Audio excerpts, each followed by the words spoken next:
So if there were any persons that were not fully Christian, they would become persuaded to be pagans, and he could still preserve his service and all of its origins. Meanwhile, the pagans would still celebrate the same holiday, but with new names. It was celebrated on December the 25th, as well as Tammuz's birthday. Saturnalia was a festival of them all. The Romans called it the time of the year, the best of days of all. Slaves would trade places with their owners with no punishment. They would drink for weeks in the streets with lighted candles to welcome in the sun. Murderers would plan to murder people with no prosecutions. There were rapes, gamblings, and many brawls. They would drink until they would pass out in the streets or in the halls, dressed in whatever they pleased, give gifts to whomever they desired. It was a time of free fall. Jeremiah 10:1-4. This is the tree they were cutting down. Sometimes they made carvings on it, like a totem pole. Other times they left it plain, or they carved males' private parts on it. They would fasten a board to hold it straight, poured silver and gold over it to make it solid, eternal, and idle. Isaiah 40:19-20. This was done by stripping the limbs off the tree and chopping the top out of it. They would then fall down and worship it as a god.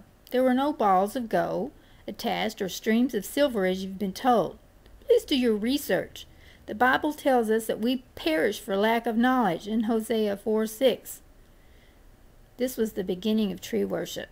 Ever wonder why Joshua was told to kill all the men, women, children, and all the animal in the villages that they came to? They were occult practitioners. They were bowing down to other gods.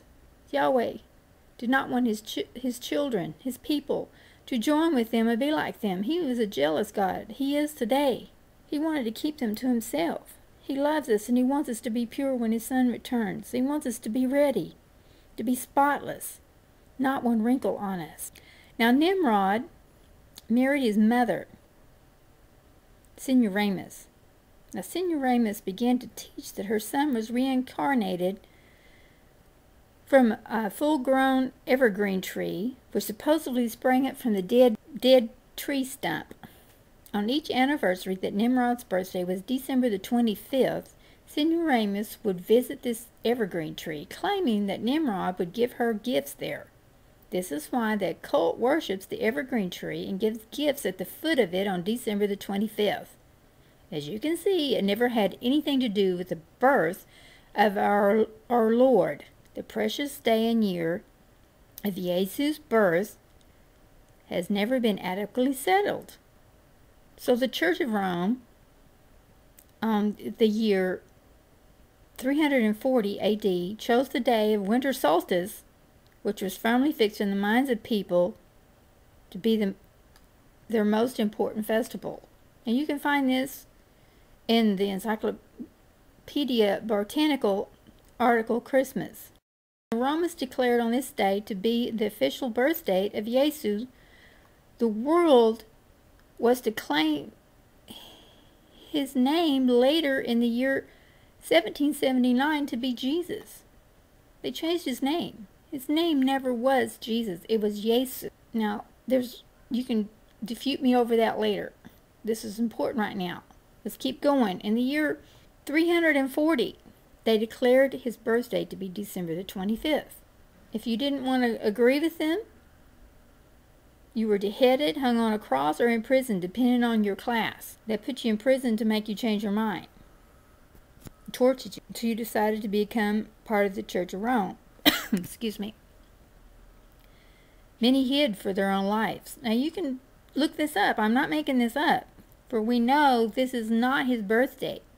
Jesus was either born in late August or early September.